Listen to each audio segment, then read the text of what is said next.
Fala galera, tudo bem com vocês? Vamos mais uma aula. Dessa vez nós vamos falar do tempo e o clima. Inscreva no canal, no final dessa aula deixe seu like, seu comentário e compartilhe com os colegas, tá? Então, nós vamos falar do tempo e o clima. Muitas pessoas acabam se confundindo aí o que é tempo, o que é clima, chamam uma coisa de outra. O clima de hoje está assim, o tempo... Então, vamos deixar para vocês bem claro o que é tempo e o que é clima, tá? Então, o que é tempo?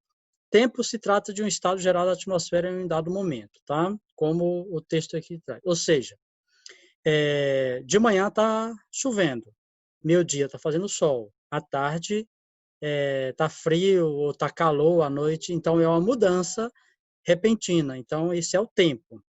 Agora, e clima?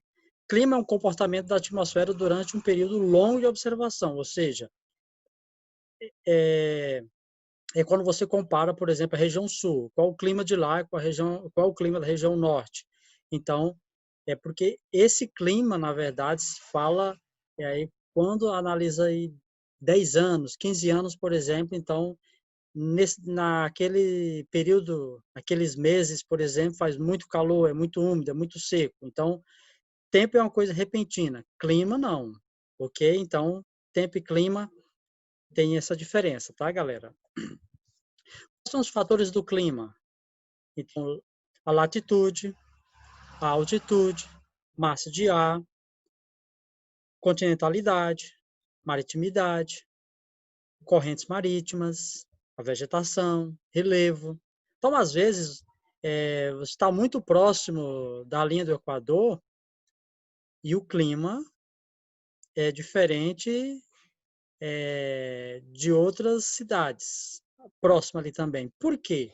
Porque, na verdade, a latitude, a altitude, ou a massa de ar, ela influencia nesses aspectos, tá? Então, os fatores do clima, eles dependem desses fatores aí que foram citados, esses 7 fatores.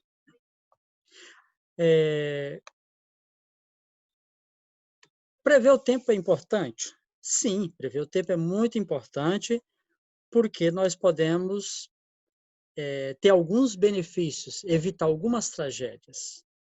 Aqui o texto diz o seguinte: se sabemos que vai chover, levamos o guarda-chuva quando saímos de casa. Claro, se a gente sabe, não, no final da tarde vai chover, a gente já sai prevenido. Vai fazer frio, já sai com a blusa, com agasalho. Então, é importante. Para avaliar as condições da estrada, quando a gente vai sair de carro. Também para a agricultura, né? Preparar a terra antes, a época da colheita, por exemplo, do plantio. Prever algumas enchentes, algumas geadas, ou falta de chuva naquele período. Então, tudo isso é importante, prever o tempo, tá? Para os pilotos de avião é muito importante para eles saber, por exemplo, quando decolar, é um dos fatores importantes, tá? Porque isso pode ter, vamos dizer assim, uma tragédia mensurável, tá? O que aconteceu, por exemplo, com o avião da Chapecoense também é um desses fatores. Claro, foi a questão da falta de combustível, mas estava, vamos dizer assim, um tempo não propício para aquele voo naquele momento, tá? Comandante de navios, por exemplo, então isso é importante, tá? Aqui nós temos algumas imagens, tá, que retratam a importância de prever o tempo, tá? O que é meteorologia? Então, meteorologia é a ciência que estuda a dimensão física, a dimensão química e a dinâmica da atmosfera. A meteorologia ela aborda em sua especificidade os fenômenos meteorológicos, como os raios, trovões, descargas elétricas, nuvens, composição físico-química do ar e a pressão atmosférica. Aqui nós temos algumas nuvens, por exemplo, que traz para nós um significado importante. Eu pontuei aqui, eu circulei essas que são as mais importantes, por exemplo, cirros, são nuvens isoladas em forma de filamentos brancos de aspecto fibroso, né? Como vocês podem ver aqui por a imagem dos cirros, tá? Depois nós temos aí os stratos, tá? Formam grandes camadas espessas que cobrem o céu e tornam o dia nublado, mas às vezes permite ver o contorno do disco solar, tá? Essa aqui. E depois nós vamos ter aqui a questão do cumulonimbus, tá? Então, são nuvens escuras, volumosas, que faz esse aspecto aqui mesmo, em forma de uma bigorna. São muito densas e com grande desenvolvimento vertical e provocam chuvas fortes, tá? Depois nós vamos ter aqui um exemplo de nuvens denominado cúmulos. São nuvens isoladas, elas são densas e de contornos bem definidos, com aspecto de flocos de algodão, vamos dizer assim. E por último nós temos o nimbus, tá? São nuvens baixas e extensas, tem aspecto cinza escuro, tá? E não permite que a gente veja o disco solar, tá? Então, é muito importante que a gente saiba a diferença dessas nuvens aqui, porque elas nos dão um aspecto de quando vai chover, ou se é só nublado, ou se vai ter uma tempestade forte, tá? Então, aqui nós temos, vamos dizer assim, as massas de ar, tá? Quando é que a gente vai ter uma frente fria e quando a gente vai ter uma frente quente, tá? Quando uma massa de ar, quando a massa de ar, por exemplo, quente, quando a massa de ar quente, essa região aqui, ela acaba se direcionando para uma região fria, então nós temos uma frente quente. Então, quando é que nós temos uma frente quente? Quando massa de ar, ela acaba indo em direção a uma massa de ar fria. Então, nós vamos ter uma frente quente. Tá ok? E quando nós vamos ter uma frente fria? Quando essa massa de ar fria, ela vai em direção à massa de ar quente. A massa de ar quente está aqui, a massa de ar fria está aqui. Essa daqui vai para cá. Então, nós vamos ter uma frente fria. É o que aconteceu esses dias aqui ali no sul do Piauí, por exemplo, que as temperaturas lá chegaram a 13 graus. O termômetro chegou a resistir a 7 graus, mas desconfiam que tenha dado algum errinho aí, mas fez muito frio, como os antigos moradores relatam que isso... E não foi só um dia, tá? Isso 20 dias, talvez, um período muito, vamos dizer, estranho, né? Então, frente fria, frente quente, ok. Então, aqui nós temos as massas de ar, tá? Coloquei aqui, vamos dizer assim, uma tabelinha para que a gente possa seguir, tá? Quando é que a gente analisa essa massa de ar no verão e quando a gente analisa essa massa de ar no inverno, tá? Só lembrando que massa de ar, na verdade, ela pode ocupar aí, vamos dizer assim, vários quilômetros aí de dimensão, tá? E não é só um bolinho de 50 metros, 30, 40, 100 metros, não. São vários, e ela geralmente é uniforme, tá, gente? Ou seja, não vai ter uma parte que é quente, outra que é fria, outra que é quente, outra que é fria, outra quente, quente. Não. Quando essa massa de ar é toda quente, ela é toda quente. Quando ela é fria, ela é toda fria, ok?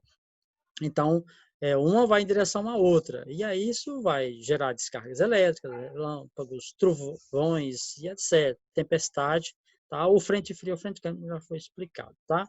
Nós temos aqui essa região amazônica, nós temos uma massa equatorial continental, tá? Formada no continente, tá?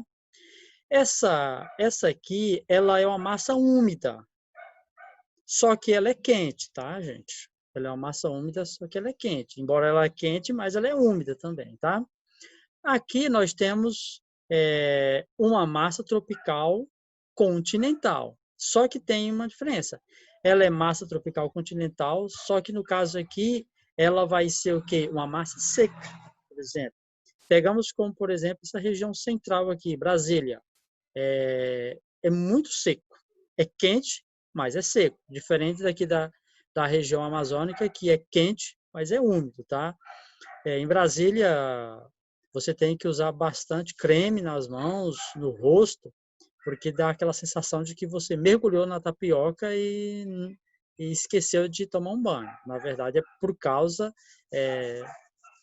da umidade aí, tá? E nós temos aqui a, a massa, vamos dizer assim, polar atlântica, tá? Polar, as massas que ficam nos polos, Polo Norte, Polo Sul, elas são massas frias, tá? Então, nós temos aí uma massa fria, tá?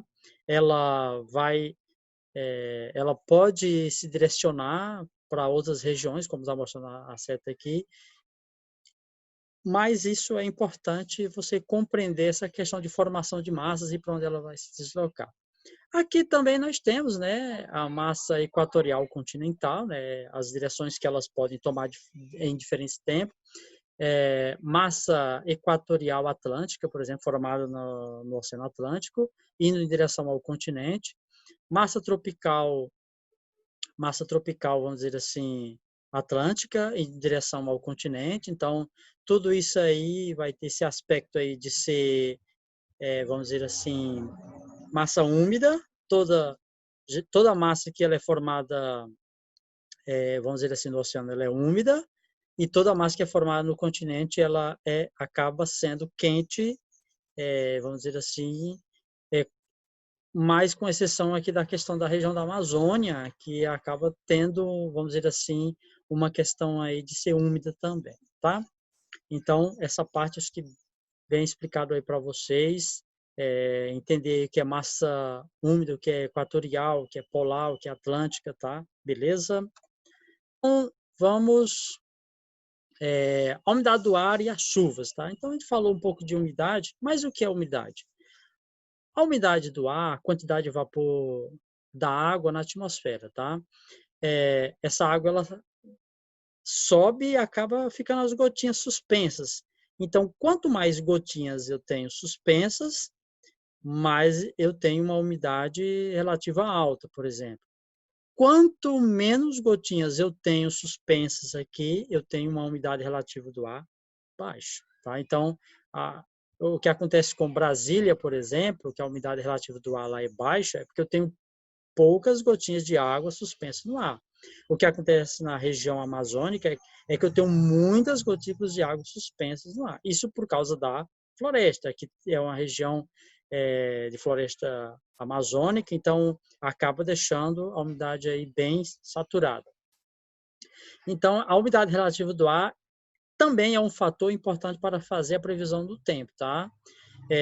Alguns antigos, por exemplo, algumas pessoas mais idosas, ao colocar água em um recipiente e deixar fora de casa, acaba percebendo que enchia, por exemplo, isso por causa da umidade relativa do ar. Quando a gente pega uma garrafinha de água, tampa ela com água gelada, por exemplo, e ela moe por fora, isso também é um indicativo também da umidade relativa do ar também. Essa água vai se juntar, ser atraída, tá? Então, quanto mais úmido o ar, mais possibilidade de chuva, tá? Então, quanto mais gotinhas eu tenho aqui, mais vai chover, tá? As nuvens é o resultado disso, tá? E o instrumento que mede a umidade relativa do ar é o higrômetro, tá? Esse aqui, tá? Quando ele está mostrando aí, por exemplo, de 30, por exemplo, 30 é um limite máximo, por exemplo, é um limite, vamos dizer assim, perigoso.